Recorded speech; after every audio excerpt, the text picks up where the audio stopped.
Il est de nos jours fréquent d'observer que nombre de citoyens du monde optent pour des modes de vie que l'on peut aisément qualifier extraordinaires, dans le sens littéral du terme. Certains suivent les traditions pour profiter d'une certaine tranquillité, tandis que d'autres désirent voir le monde avec une approche totalement différente. Mon collègue Liang Jiajun a rencontré certains de ces aventuriers de la vie dans la province du Yunnan. Une histoire passionnante que nous découvrons sans plus attendre. 7 heures du matin, une nouvelle journée commence.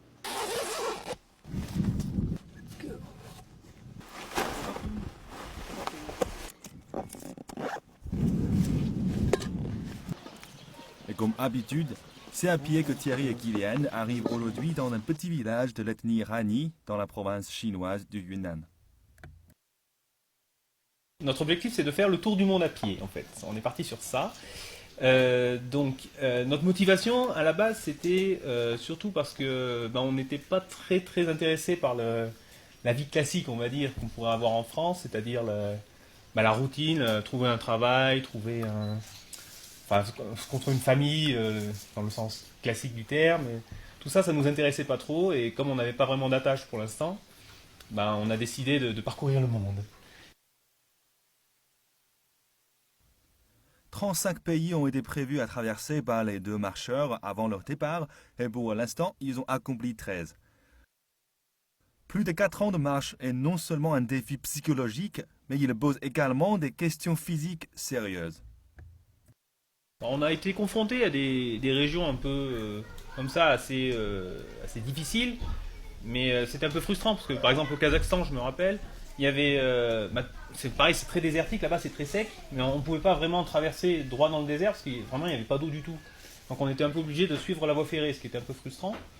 Donc là, c'était la grosse différence avec la Chine, c'est que la Chine, il y a de l'eau, principalement dans les montagnes, c'est qu'il y a de l'eau vraiment partout, donc ça pouvait vraiment nous permettre de traverser cette région avec les précautions qu'il fallait prendre, quoi.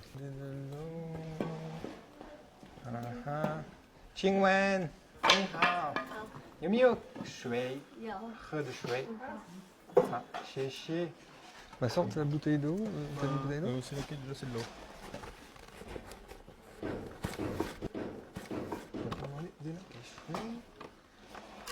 Bizarre, hein? Bizarre, White Green. Il y a en Chine, c'est un grand pays, mais il y a plein d'ethnies différentes, plein de régions avec des cultures totalement différentes. Par exemple, le Kazakhstan, c'était un très grand pays, mais de bout en bout, c'était une seule culture. Il y avait 5 plats peut-être différents, donc ça ne changeait pas beaucoup. La Chine, ça change vraiment d'une région. Quand on passe du Xinjiang au Qinghai, ou même le Yunnan, c'est totalement différent. Donc ça renouvelle l'intérêt, on redécouvre des nouvelles choses tous les jours.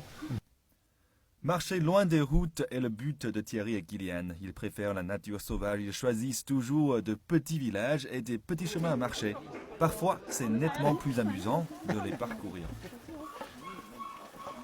Il y a beaucoup de villages, donc des villageois qui sont toujours très curieux de voir des touristes marcher au milieu d'un petit village. Ils se demandent ce qu'on fait. Donc, avec les quelques mots de chinois qu'on connaît, on essaie de communiquer et puis ils nous invitent chez eux et on découvre un peu la culture de l'intérieur. Goûter de nouveaux mets et être chaleureusement accueilli par les habitants locaux, c'est cela expérimenter de nouvelles cultures qui restent les plus passionnants.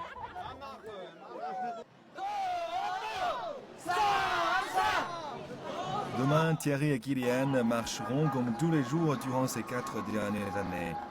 Bon, on va planter la tente. Ils continueront à découvrir des paysages exotiques et à profiter de leur totale liberté, qu'importe le temps que cela prendra. Et ils continuent de marcher avec la ferme intention d'arriver au bout du monde. Ne pas trop réfléchir à l'avance, collecter un minimum d'informations sur les zones à traverser, et puis y aller, se lancer, se forger une expérience comme souhaité. C'est ce que les deux marcheurs français ont fait, et c'est d'ailleurs ce qu'ils suggèrent aux autres d'accomplir leurs rêves les plus fous. CCTV, province du Yunnan.